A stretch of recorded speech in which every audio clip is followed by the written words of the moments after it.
তাদের মূল্যবান বক্তব্য রাখলেন, তারপরে নতুন করে কিছু বলার থাকে না। তবে বাংলা পক্ষ যে লড়াই নিয়ে এগিয়ে চলেছে, বহিরাগত বাংলায় রাজত্ব করতে পারবে না।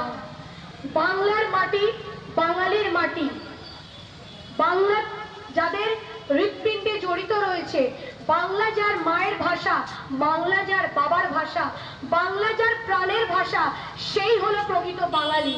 বাংলার বুকে, বাংলার মাটিতে বাংলাই রাজত্ব করবে। বাংলার পুঁজি বাংলার ঘরেই থাকবে। বাংলার ছেলেমেয়েরা বাংলার বাইরে যাবে না।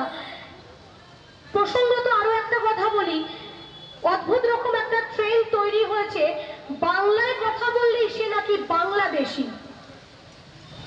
এটার কোনো ব্যাখ্যা আমাদের কাছে সঠিক ব্যাখ্যা নেই, মিথ্যে অনেক ব্যাখ্যা আছে।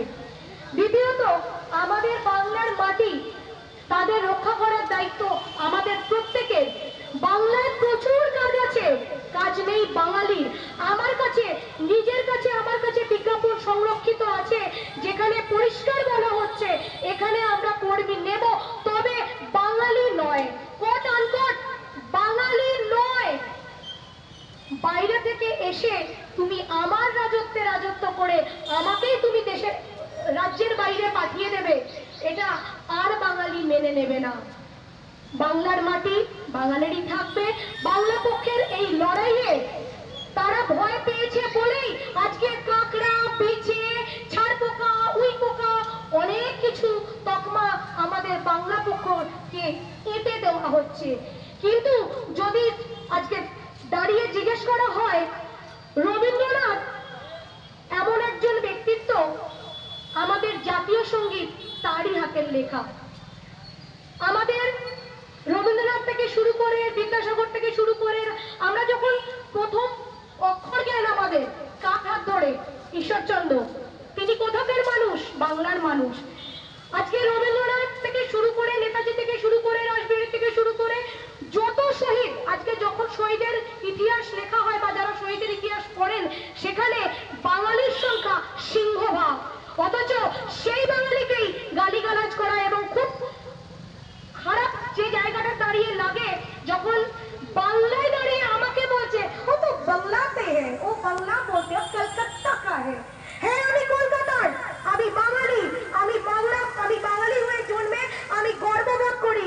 কারণ তার আগে ব্যাখ্যা দিয়ে দিয়েছে, 5 নম্বরে দাঁড়িয়ে আছে বাংলা ভাষা। আমি গর্বিত, আমি বাংলার সন্তান, আমি বাংলায় জন্মে আমি নিজেকে বাঙালি বলে গর্ববোধ করি। আমি বাংলায় কথা বলতে লজ্জা পাই না, আমি বাংলায় কথা বলতে নিজেকে গর্ববোধ করি। হ্যাঁ, আরো একটা কথা বলি, বাংলা ভাষা অত্যন্ত সুমিষ্ট। বাংলা ভাষা কিন্তু সত্যিই খুব মিষ্টি। এবং খুব একটা ছোট্ট কথা বলবো, মাত্র 2 সপ্তাহ আগে স্পেন থেকে একজন ভদ্রমহিলা, 3-4 জন ভদ্রমহিলা দার্জিলিং এ ঘুরতে এসেছেন বাতাসি লুপে, খুব সুন্দরভাবে বললেন Kolkata is very beautiful, Kolkata is very beautiful. আমার তখন গর্ববোধ হয়েছিল যে হ্যাঁ, বাঙালি যখন বাংলার মাটিকে তিনি বলেছেন বিউটিফুল, এবং উনি আনন্দিত, বাংলায় ঘুরতে এসে উনি অত্যন্ত আনন্দিত। এবং আরো একটা বক্তব্য একজন আগে রেখে গিয়েছেন, এই বাংলার মাটিতেই 6টা ঋতুকে পাওয়া যায়, অন্য সারা পৃথিবীর কোথাও এই 6টা ঋতুকে পাওয়া যায় না।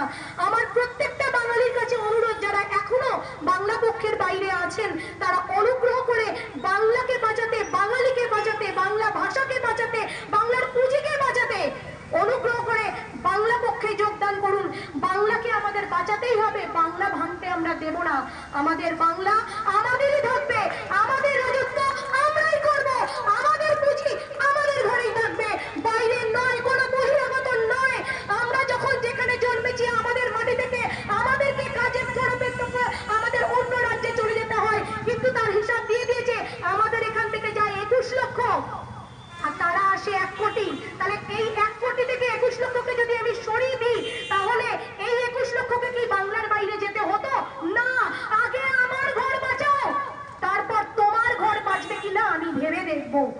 সকল শেষে বাংলা পক্ষ সকল সহযোদ্ধাদের আন্তরিক শুভেচ্ছা, রক্ত দেওয়ার শুভেচ্ছা দিয়ে একটা ছোট্ট কথা বলে শেষ করব। আমার ঈশ্বর ঈশ্বরচন্দ্র, আমার রাম রামমোহন, আমার ঠাকুর রবীন্দ্রনাথ।